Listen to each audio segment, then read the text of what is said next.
बिस्मिल्लाहिर्रहमानिर्रहीम। अस्सलामुअलैकुम दोस्तों, आज का सवाल है क्या नामहरम को दुआ में मांग सकते हैं।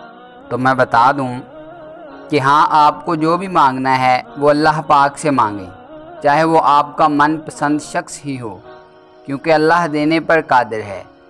अगर आपके नसीब में ये लिखा है कि आपकी तकदीर दुआ से बदल सकती है तो हाँ, आपका यकीन पूरा होगा, दुआ पूरी होगी और आपको आपका मनपसंद शख्स ज़रूर मिलेगा।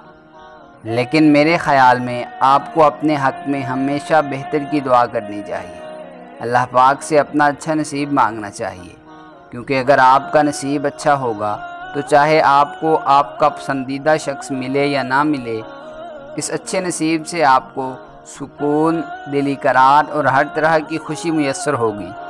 आप किसी बेचैनी का हरगिज़ शिकार नहीं होंगे। और कुछ लोग ये पूछते हैं कि मैं उस इंसान से एक तरफ़ा मोहब्बत का शिकार हूँ, इसलिए मैं उस इंसान को अपनी हर दुआ में मांगता हूँ, यहाँ तक कि तहज्जुद तक पहुँच गया हूँ।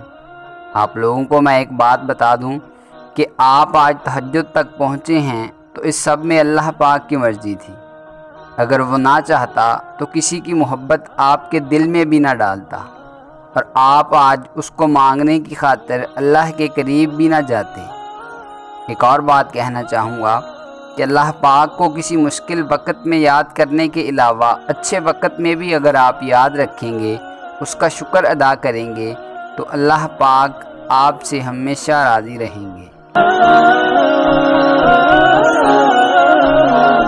दोस्तों, अगर आपको हमारी ये काविश पसंद आई है तो वीडियो को लाइक करें, शेयर करें और कमेंट बॉक्स में कमेंट करके अपनी ज़ाती राय ज़रूर दें और हमारे चैनल को सब्सक्राइब कर लें और बेल आइकन को प्रेस कर दें ताकि मज़ीद नई आने वाली वीडियोस आप तक बराह रास्त पहुँच सकें।